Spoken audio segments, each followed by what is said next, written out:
Bienvenue à toutes et à tous dans cette nouvelle édition d'information. Toute l'actualité de la métropole lilloise en 8 minutes. Et c'est sur Grand Lille TV. On commence avec ce changement qui a encore beaucoup de mal à passer. Depuis peu, Transpol est devenu Ilevia.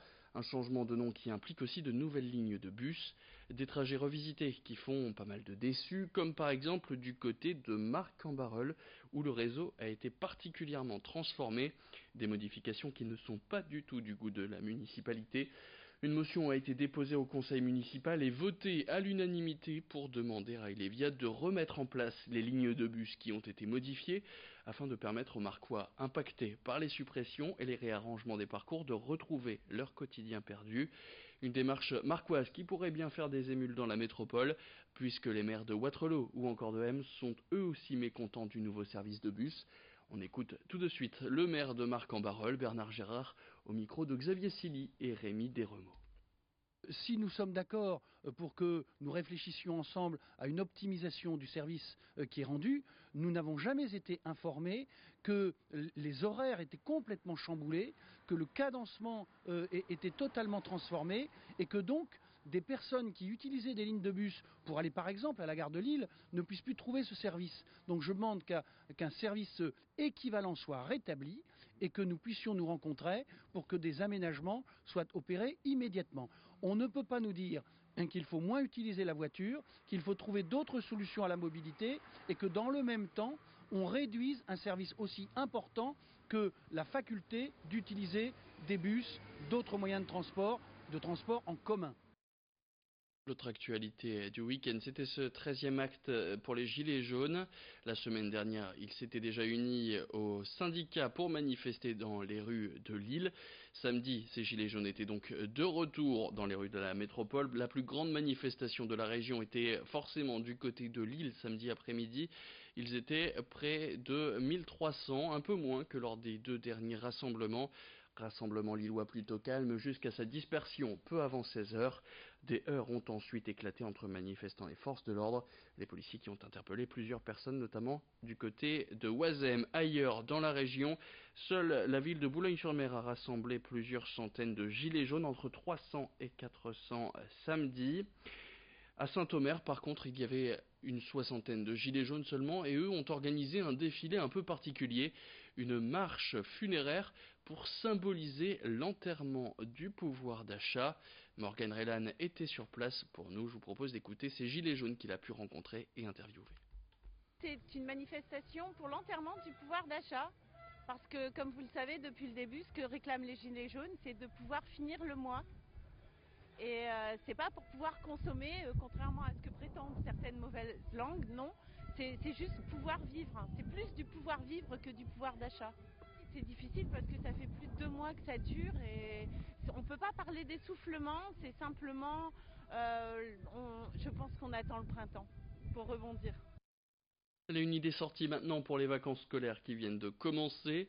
Le zoo de Lille vient de réouvrir ses portes après 2 mois de fermeture hivernale. Un parc qui a vu beaucoup de transformations en 2017 et 2018, qui est surtout devenu payant pour les non-lillois, l'Aumois ou Élémois l'année dernière.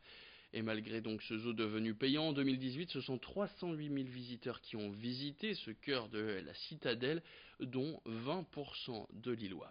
Alors pendant 2 ans que les espaces ont été réaménagés, ce zoo a aussi présenté de nouvelles espèces au public. Mais pour cette saison 2019, il n'y a que très peu de nouveautés. Les raisons au micro de Xavier Silly. Cette année, on était vraiment sur une période de fermeture très courte, de 2 mois, un tout petit peu plus de 2 mois. Donc là, on était vraiment plus sur une phase de stabilisation où on a installé tous ceux qui étaient déjà là, vraiment, on va dire, aux petits oignons. On a finalisé les choses, on a essayé encore, tant que faire se peut, avec nos structures, d'agrandir les enclos quand c'était possible. Donc ça impliquait parfois de faire même partir certaines espèces. Donc typiquement, on a placé notre couple de chouettes de l'Oural et elles sont parties. Et, pour redonner de la place au renard polaire, puisqu'en plus cette espèce-là nous a fait 6 jolis bébés l'an dernier, donc on sait qu'on peut avoir de nouvelles portées incessamment sous peu. Donc voilà, si on pouvait donner un peu plus de place, c'était mieux. On a aussi bien travaillé sur tout ce qui était scénographie, encore une fois, embellissement des enclos avec des substrats, etc., avec des agrès, avec des cordes. L'idée c'est toujours pareil, c'est essayer d'être au mieux pour le bien-être animal et pour le bien-être du visiteur qui se balade et qui voit des enclos qui sont beaux, qui sont esthétiques, dans lesquels les animaux se sentent bien. Et puis on s'éloigne un peu de la métropole lilloise, on prend la direction de Dunkerque où ça y est, c'est reparti. Le bal du Chat Noir qui lance habituellement la saison du carnaval de Dunkerque a eu lieu donc ce week-end. Les 12 coups de minuit ont retenti au Cursal pour le plus grand bonheur de milliers de carnavaleux qui étaient présents. Mais ce carnaval de Dunkerque, ce n'est pas que ces balles ou même des bandes. Pour la première fois, c'était aussi un bus. Après avoir transformé un des bus en boîte de nuit, le réseau de transport en commun de la CUD a permis aux passagers de remporter des places de bal, les dernières pour le Chat Noir par exemple, bal qui était d'ailleurs une nouvelle fois complet. Alors dans ce bus fuchsia, on retrouvait un atelier de maquillage, des musiciens, des associations philanthropiques et des tambours-majors, bref, un condensé de ce qu'est le carnaval à Dunkerque. L'occasion aussi qu'il est important d'utiliser les transports en commun après avoir fait la fête, comme par exemple dans un bal ou dans une bande pendant le carnaval. D'autres opérations éphémères devraient voir le jour dans les prochaines semaines. Écoutez cette interview de Franck Mielo, l'animateur du bus carnaval, au micro de Morgane Rélan et Samuel Maillon-Fontana. C'est un bus carnaval, c'est une première. À Dunkerque, on aime les premières. On est la première capitale européenne du transport complètement gratuit. Et en plus, on met de la vie dans le bus. Je vais reprendre une phrase qui n'est pas la mienne, qui est celle de Patrice Vergrit, c'est les bus de demain doivent être les bistrots d'hier. On doit discuter, on doit pouvoir se rencontrer.